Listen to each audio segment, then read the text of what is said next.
Hey, कैसे हो सब? How you all are doing? So this is Dr. Shivaam once again with you, and I will remind you two things. The first is you don't need to worry your failures because you need to be right only once, and that once has come very near to you. Second, you have to keep your optimism alive. This is the optimism which will give you the achievement. Nothing has been ever achieved without faith and confidence. So have 100% confidence in yourself. So today we'll discuss some of the important image based questions because the new trend is this is like this only, because they are now asking question from the theory important topics by giving pictures. So I'll let you, my few videos will be dedicated to this only, in which I'll let you know the important image based question which they can convert, means from theory to the image. So in the first part you can see it is a acute passive congestion of liver or the nutmeg liver. Here you can see two areas, the yellowish part and the reddish dot part. So the yellowish part is the viable hepatocyte, the periportal viable hepatocytes, while the reddish mottled red appearance is due to the congestion and hemorrhage in the centrilobular area. So two things you need to remind, the yellow and the red area and what they denote. The second is the alpha-1 antitrypsin deficiency. They have asked this numerous times by giving different case scenario, and now they can give you image. So this image shows you a magenta cytoplasm granules inside the liver stained by PAS. The second one is quite a rare, which not many people will be knowing. It is electron microscopic picture showing endoplasmic reticulum dilated due to aggregates of misfolded protein. So alpha-1 antitrypsin is equally important regarding the biochemistry part also. So can you see what is it? So it is the myocardial biopsy in case of Chagas disease. So it shows you a mastigote type of protozoa of this Trypanosoma cruzi.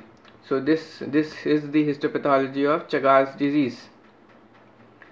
Now these several skin disorders you should be able to diagnose by seeing them, because they are very high probability of being asked. So can you name it? Can you diagnose it? It is the suprabasal acantholysis forming intraepidermal blister. So if you cannot diagnose by this, but I believe you can definitely diagnose it by this immunofluorescence, which shows you the fishnet pattern or the reticular pattern of the immunoglobulin along the plasma membrane. So it is pemphigus vulgaris. Okay.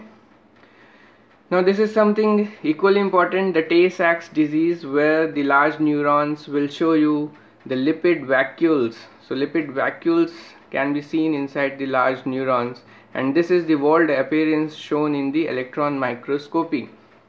So these are the prominent lysosomes with walled configuration. Okay. Now the coming two questions are something which I cannot name how many times they have been asked. So the first one is the schwannoma. So it shows you the Verosay bodies, which shows the palisading nuclei. So here there is two things to remember. The one is the hypercellular area or the cellular area is the antony A. The hypocellular or the less cellular area is the antony B. Okay, so they have asked you innumerable time this schwannoma. This is the second thing which they very frequently ask, that is the Langerhensel histiocytosis, the Birberg granules seen in them, the tennis racket pattern, as you can see here. You can see and point it out, and thus you will be able to answer it. The Gaucher's disease. So you all know that crumbled paper appearance is seen in Gaucher's disease. You should also know the histopathology. The first one is the right stain, the second one is the hematoxylin and eosinophilic stain showing the plum macrophages with characteristic crumpled paper appearance due to accumulation of, this is second MCQ, due to accumulation of glucocerebrocytes.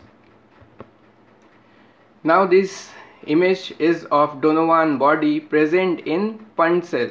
So this whole structure is not Donovan body. Mind it, the small gram-negative intracytoplasmic cyst filled with deeply staining bodies. Means this what you can say safety pin appearance structures are the Donovan bodies present inside the punt cell. So this hole is not the Donovan body. This punt cell rupture and release the infectious material. So you should know how this punt cell and Donovan bodies look like. Now this is something very prevalent nowadays, the cysticercosis or the cysticerci. So this diagram shows you the cysticercus with a single scolus within the cyst.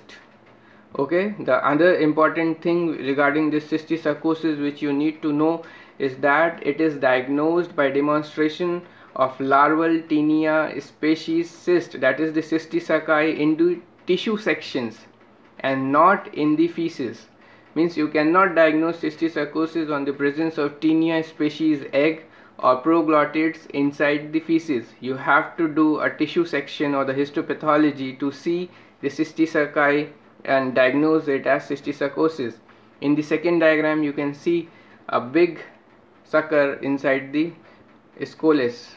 So this is for the diagnosis of cysticerci. See, it is found in means with the cabbage and all, and it is looking also like cabbage. So get an imprint of images so that you can answer it during your exam. This is another very high yielding topic which I have already told you, the different bodies present in different cells and different tumors and conditions. So this is glomeruloid bodies or Schiller-Duval bodies seen in yolk sac tumor or endodermal sinus tumor. So get an imprint of this image and also know the different bodies. And in this question what you can see, another important thing is that the tumor markers. So all the tumor markers related to ovarian disease, do revise them, these are very important. In this case you will see AFP and alpha-1 antitrypsin in case of yolk sac tumor or endodermal sinus tumor. This is something which is quite not much people will be knowing, but is quite important. This is the soap bubble appearance of Cryptococcus neoformans. So I'll explain you why I am saying this as soap bubble appearance, because here you see only the center part of these cells can be seen, while the gelatinous capsule surrounding this center is unstained. So it gives the appearance of soap bubble. If you imagine it, it gives you appearance of soap bubble. The peripheral, the gelatinous capsule is unstained and only the center of the organism is stained. So this is basically H and E stain showing soap bubble appearance in case of Cryptococcus neoformans. The second slide is also of Cryptococcus neoformans, but it shows the mucicommon stain of Cryptococcus. Okay, now this I have already discussed, but due to its importance I have repeated it, the dermatitis herpetiformis. So here you can again see the subepidermal blister which are associated with accumulation of neutrophils. Okay, two things to remember, accumulation of neutrophils, the other thing is at the tip of dermal papilla, and in the immunofluorescence you can again see the granular IgA deposit at the dermal papilla ends. The bullous pemphigoid is equally important and you should know what happens here. Here also subepidermal blisters and inflammatory infiltrate appears, but these are typically polymorphs and mostly consist of eosinophils.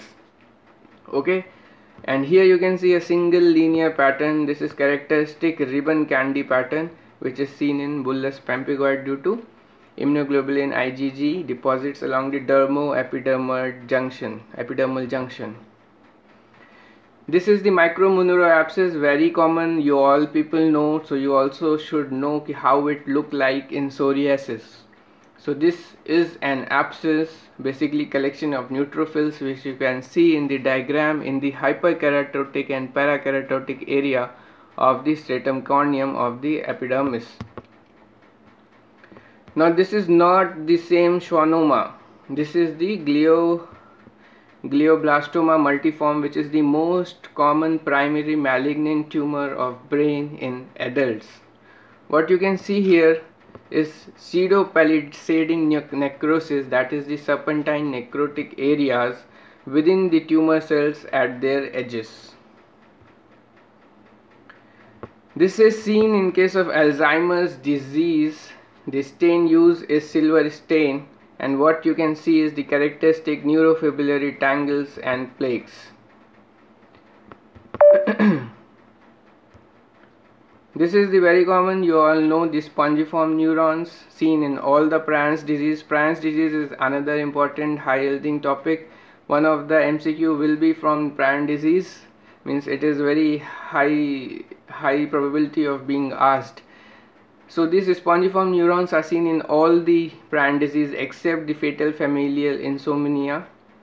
And I think this much I will conclude for this video, and will make another video when I get time. Till then, study hard, always give some extra effort, be a better version of you, as I have already told to you. And do like, subscribe and comment. I get to know what you feel and how much I can help you by making this video, by getting some time from my busy schedule. Means okay, that's the other part, but I like teaching you, so I make this video. And thank you for all the feedbacks, for all the subscribers, for all the liking and for all the comments. So this is Dr. Shivaam signing off, and thank you again.